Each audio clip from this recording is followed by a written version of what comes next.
जीवन में ईश्वर ने जो दिया है उसी में सबकी भलाई है।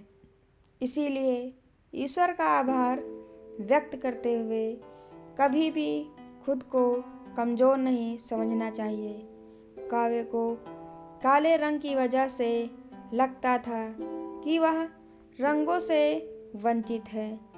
जीवन में सभी अपने आसपास की चीज़ों को देखकर प्रभावित होते हैं। कभी कभी बाहरी चीज़ों का प्रभाव हम पर इतना ज़्यादा हो जाता है कि लोग हीन भावना से ग्रसित होकर खुद को कम आंकने लगते हैं।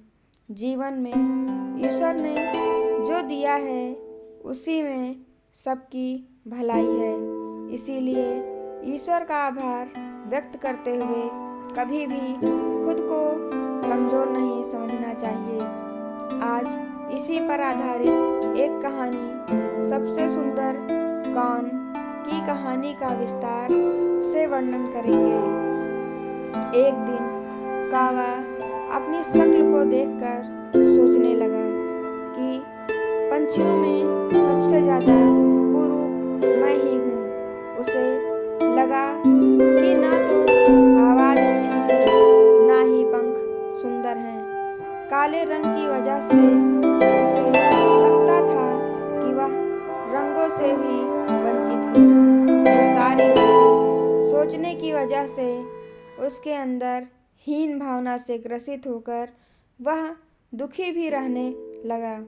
एक दिन बगुले ने कावे की उदासी का कारण जानना चाहा, तो कावे ने जवाब दिया कि तुम तो गोरे चिट्टे हो, मैं तो बिल्कुल काला हूँ। मेरा इस दुनिया में जीना बेकार है।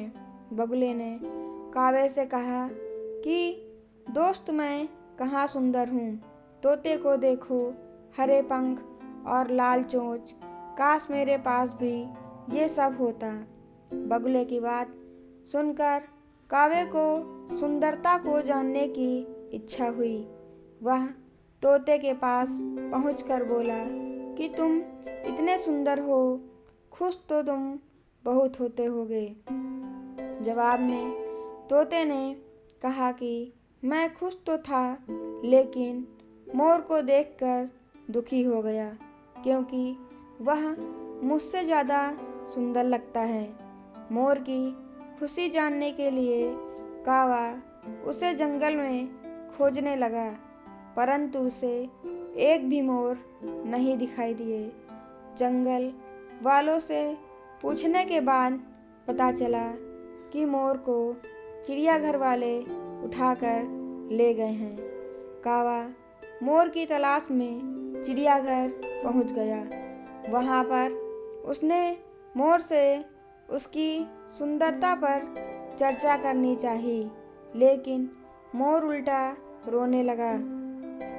उसने कावे से कहा कि ईश्वर का धन्यवाद करो जो तुम सुंदर नहीं हो, वरना पिंजरे में बंद होते। शिक्षा कावे को अपनी गलती का एहसास हुआ। उसे समझ आया कि ईश्वर की बनाई चीज़ों पर सवाल नहीं करना चाहिए। व्यूअर्स, आपको ये स्टोरी कैसी लगी? Please like, share and comments. Thank you.